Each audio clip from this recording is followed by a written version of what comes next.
Good evening, Bobcat fans. Thank you for tuning in. Spring has officially sprung in Hamden. The snow is gone, the trees are blooming, and the smell of barbecues is taking over the air. But while the seasons always change, there's one constant. It's a little thing we like to call sports pause. Yes, Nick, you are correct. This is the constant that keeps the sports world spinning. We are here with all of your spring sports coverage. I'm Gio Mio, alongside Nick Zerbinski. Welcome to Sports Pause. The Bobcats softball team headed to Amherst Wednesday to take on UMass in a non-conference matchup. The Minute Women responded with a no-hit effort from Sarah Plord, who struck out 15 Bobcats in the process. Kiana Diaz-Patterson doubled in the only run of the game for UMass, and the Bobcats failed to match it. Heather Schwartzberg took them out for Quinnipiac and gave 6 strong innings while allowing 4 hits and just 1 run. UMass took the game 1-0, and the Bobcats headed home for their first home series versus Sacred Heart. After being no-hit in a 1-0 loss to UMass in their last outing, the Quinnipiac softball team came out firing against defending NEC champion Sacred Heart University. The Bobcats jumped on the Pioneers from the very beginning of Sunday's doubleheader, scoring 8 runs in the first inning of the game, thanks to an NCAA record back-to-back home runs before the Pioneers had recorded their second defensive out. Q30 was there to capture the action. To the diamond we go. The Bobcats and the Pioneers see here a strikeout from Quinnipiac. And we'll look now at the 4 consecutive home runs from the Bobcats. Here is the first one, a 3-run shot from Alex Alba. The Bobcats and NCAA tying 4 home runs in a row against Sacred Heart. And as you remember from last year, this Quinnipiac team taking on Sacred Heart in the championship, a little bit of controversy because of inclement weather, losing that championship. The second home run of the 4, the Bobcats were swinging for the fences quite literally in this one. It was a 2-game doubleheader on the Sunday afternoon. 1 home run, 2 home runs, and the third coming here. All great pull shots to deep left field. Not even close to an out, just 1 out before those 4 home runs. They would score 8 runs in the first inning. And here, Lauren Salgado with the 4th home run of the day for the Bobcats, all in a row, reminiscent of the 2007 Boston Red Sox against the New York Yankees. It was quite a day for the Bobcats softball superstars. Celebration began in the first inning and continued all the way to the end. They win their home opener by a final score of 12-7. Against the Pioneers of Sacred Heart University, the Bobcats also completed the sweep of the doubleheader by defeating the Pioneers 5-4 in the second game of the day. Senior standout Heather Schwartzberg earned a complete game victory in Game 2 to improve to 9-3 on the season, while the Bobcats as a team improved to 15-9. The softball team will host interstate rival Fairfield on Wednesday before departing for a 4-game road trip over the course of next weekend. Dan Cooley's baseball squad kicked off a busy week with the road game at Fairfield on Tuesday. Kevin O'Connell went 4 strong innings for the Bobcats while yielding just 2 runs, while shortstop Scott Donahue drove in 2 of his own. E.J. Ashworth picked up his first win of the season for the Stags, fueled by a 2 RBI effort by center fielder Billy Zolga. Quinnipiac lost 6-3. The team then visited Central Connecticut State for a 4-game set. Quinnipiac fell 9-3 in the first frame as Derek Lamacchia gave up 6 earned runs on 9 hits. The Bobcats fell to 3-17 on the season with the loss. Still looking for Gooley's 500th win, Quinnipiac fought hard for the victory in Game 1 of the doubleheader, despite a 5-run offensive performance led by freshman Vincent Galetti's 2 RBIs. The Blue Devils came out on top by edging the Bobcats 6-5. The second game saw Nick Fabrizio pitch 6 innings and give up just 3 runs. But the Quinnipiac offense failed to deliver once more. Zach Palmer and Galetti each batted in a run, but a 2-run second inning was enough to propel CCSU to a 3-2 victory. On Sunday, the Bobcats would fall 13-7 in the final game of the series, dropping their record to 3-20 on the season. After the break, we'll leave the diamond and hit the turf for some women's lacrosse highlights. We'll also be joined by the leading point scorer for the women's lacrosse team as junior Sarah Allen joins us live in studio. Don't go away. Sports Pause. We'll be right back. Welcome back to Sports Pause. I'm Gio Mio. The women's lacrosse team has their sights set on defending the NEC championship that they won last season as they battle through the regular season schedule and prepare for the postseason. Conference play has officially begun for the women's lacrosse team, and they have it hit in full stride. After losing 4 of 5 non-conference games to begin the season, the Bobcats have won 4 in a row in the NEC. They went to battle with Mount St. Mary's on Friday. Let's check out the highlights.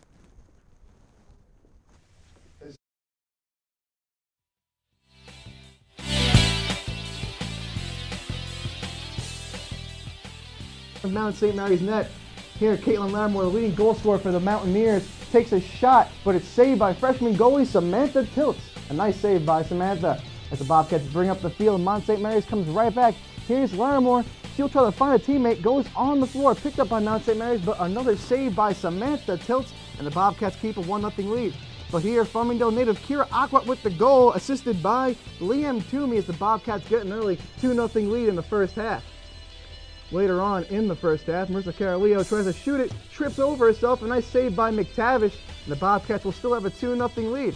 Mount St. Mary's will get their first goal of the game as Esther Refulo will get an unassisted goal here through Samantha Tilts. The Mount St. Mary's will be trailing 2-1, but eventually will lose the game to the Bobcats 12-10. So the Bobcats take out their championship game opponents from last season by a score of 12-10. Marissa Caroleo led the charge with 4 points, and with her third goal of the game, became Quinnipiac's all-time leading goal scorer.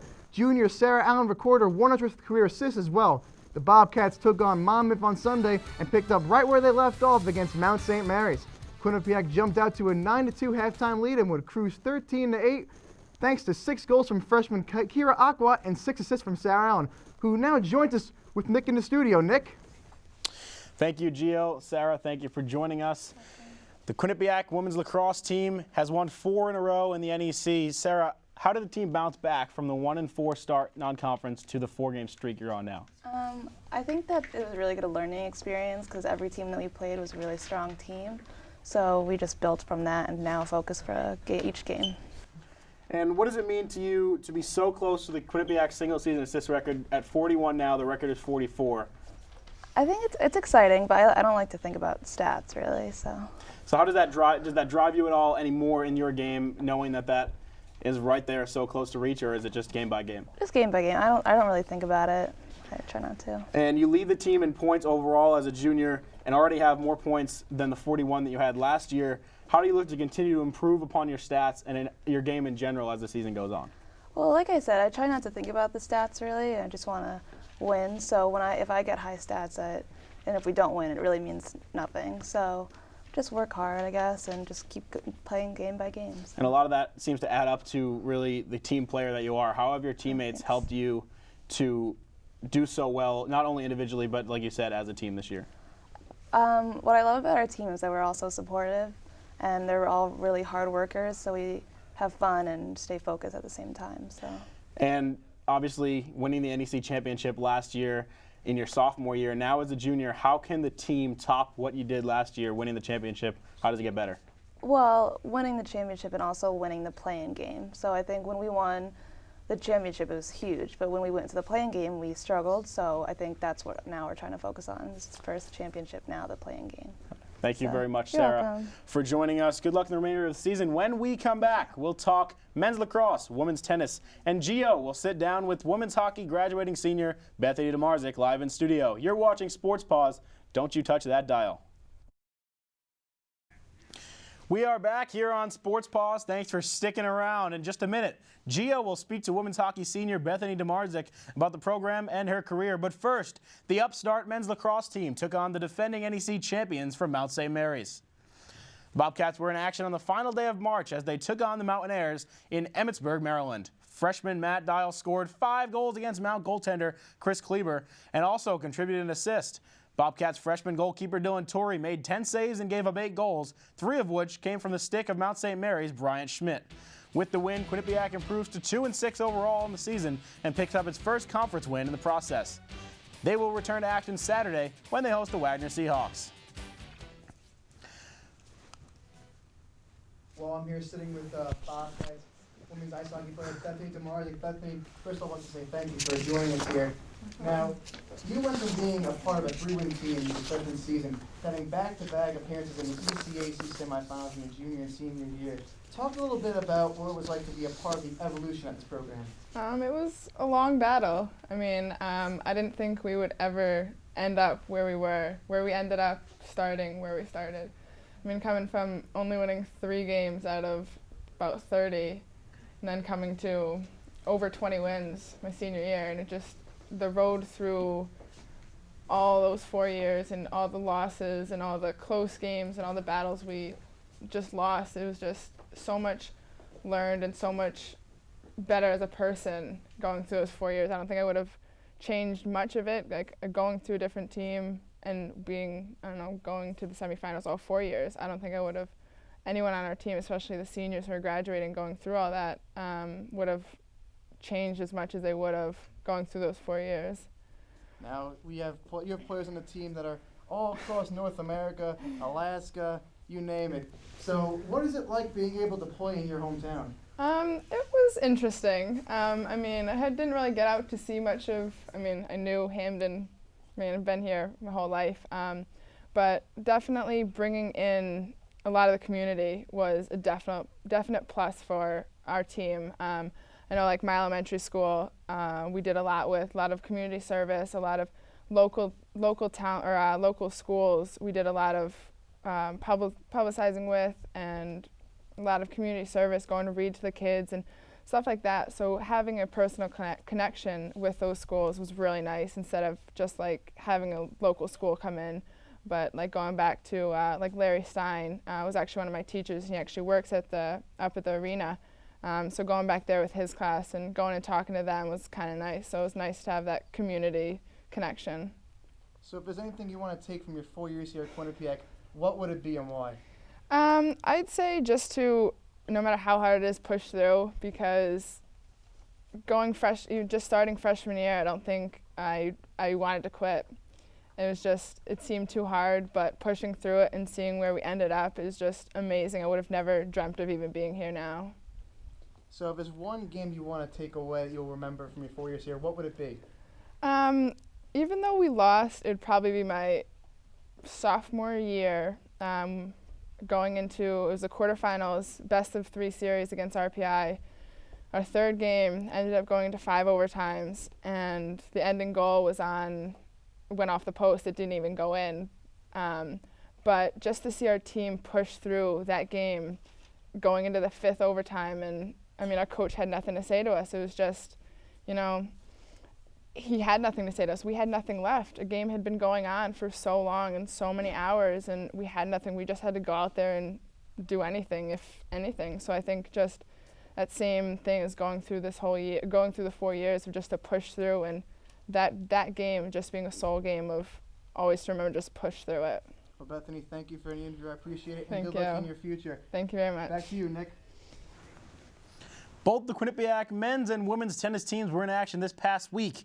Mike Quickgo's men's squad was defeated by Fairleigh Dickinson 6-1 in Teaneck, New Jersey, with freshman Eric Ambrosio picking up the sole singles victory for the Bobcats. It was the second conference loss of the season for Quinnipiac and its 8th loss overall. The women's team started the week well with a 6-1 victory at home over Villanova, but then struggled on the road at Yale and Fairleigh Dickinson. The Bobcats lost both matchups 7-0 and look to rebound against Fordham at home on Sunday. The match versus Fordham featured very little bright spots for the Bobcats as they fell by a score of 7-0. The positive outcome of the match was a doubles win by freshman Jackie Rayner and Michelle Dassa. But the match did not count for the overall score because Fordham won the other 2 doubles matches of the afternoon. Going to the hard court now for the highlights. See here, Sarah Vibrock and Rachel Cantor, both juniors for the Bobcats, Amy Samidian and Angelica Dabu for Fordham. Cantor hits that ball out, so that point goes to Fordham, and it was really the story of the day for the Bobcats as they could not find any positive notes. Here, one of the slim positives, Vibrock getting the point for Quinnipiac against Fordham, but Fordham would come out of it with a 3-0 final on the score in that match. As the volley continues, Vibrock and Cantor put up a good fight in the top doubles match. You see there the scoreboard, Vibrock with the serve, and the return will come here for Fordham. They continue a volley, and that really puts it all together for Fordham as that final shot splitting Cantor and Vibrock. Fordham would clean up on the day. Quinnipiac drops its 3rd in a row by a score of 7-0. With that loss, the Bobcats fall to 4-9, and Fordham improves to 14-4 on the year. Quinnipiac will return to the court Wednesday in Rhode Island's capital as they square off with the Friars of Providence College. The Bobcats will then end the regular season with 4 home matches in their final 5 overall before setting out to defend their conference tournament championship. Well, folks, it's almost the end of our show, but almost only counts in horseshoes and hand grenades. We will take a brief commercial break and then return with a brand new, never-before-seen segment on Sports Paws. Don't go away. Welcome back to Sports Paws. We are joined now by analysts Nick Dench and Mark Spillane as they will go head-to-head in the first ever installment of Paws Percentages. The rules are simple. The analysts will be given 4 topics of discussion, and they will each give a percentage of probability that each scenario will occur. After the 4 answers are evaluated, I will select a winner based on who gave the most reasonable responses. Clean-cut decision, no judgment involved whatsoever. Gio, take it away with the first question. Thank you, Nick. Now the first question. The women's lacrosse team won the NEC championship last year against Mount St. Mary's, and this year they're undefeated in the conference. Guys, what are the chances that the women's lacrosse team will win the regular NEC title and the conference tournament?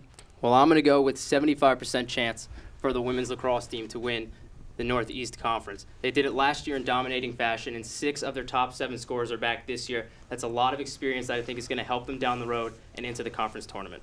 And it's that experience that gives them a 95% chance for me because of the fact that they can win in those shootout games. They've proven that they can give up some quick goals, but they can outscore every opponent in the NEC this year. All right, guys, the next question. Men's lacrosse. Young team struggled out of conference. They picked up a big win in the regular season conference schedule a couple of days ago. What are the chances the men's lacrosse team reaches the NEC championship game like last year or better? I'm going to give them a 40% chance. They do have a very young team this year, and that is going to cost them in the long run. I think it's only a slight percent chance this year. I'm going to go just a little bit lower. I'm going to go with a 35% chance for the men's lacrosse team to win the Northeast Conference or better. As Nick said, they have a young team, 24 freshmen on the roster out of 44 total. Dylan Torrey is the starting goaltender, also a freshman. So I think that lack of experience, opposite of the women's lacrosse team, is actually going to hurt them down the stretch. Now, guys, senior pitcher Heather Schwartzberg had 296 strikeouts last year. This year she's got 98 with a 1.29 ERA. What are the chances she will get 300 strikeouts this year? I'm going to go with a 40% chance for Heather Schwartzberg to get to 300 strikeouts. Right now she's at 98 in 86.2 innings. Last year she had 296 and 232 and a third innings, which is up from or was higher than where she is this year. So unless she gets her strikeout rate way up, I don't think she's going to be able to do it. I agree with you, Mark. I also believe it is going to be a 40% chance because of the fact that the players in the NEC have all seen her now and they know her stuff. It's going to be much harder to strike them out the second time around. All right, guys, and the fourth and final question. The baseball team is currently 3-20 through 23 games of the season. With 27 games remaining, what are the chances the baseball team wins over 12 games this season? I'm going with a very slim 15% here. As you mentioned, they are struggling early, and they do not have an easy schedule playing the top tier of the NEC the rest of the way. I'm going to be a little bit more optimistic, but only a little bit. 20% for the baseball team to get to 12 wins. Right now they have 3. They've got 27 games remaining. That means they need to win 9, which means their winning percentage has to jump from under 15 up to about 35. I think they'll get to 10 wins, but not 12. Well, guys, you basically cut it right down the middle, but you know me. I am a big advocate of Quinnipiac athletic success, and I'm going to go with the guy who supported the teams more through thick and thin. Nick Dench, the winner of the first Paws Percentages. 90% for the women's lacrosse team. I mean, that right there is support of these athletic squads. You can't do it any better. Thank you guys for joining us. Well, everyone, that will just about do it here on Sports Paws. It has been a fantastic show from beginning to end, and we did it all for you, the viewer. Without you, there would be no show at all. You know, Nick, you're right. We have the best fans in the world. Absolutely, Gio. They pay attention, they're quiet while watching the show, and most importantly, they're all just as big of Bobcat fans as we are. I hate to end the love affair, Nick, but it's time for us to say goodnight. Folks, be sure to tune in next Monday night, same time, same place, for the worldwide leader in Quinnipiac sports coverage. For Nick Zerbinski and our entire crew, I'm Gio Mio. Have a wonderful evening.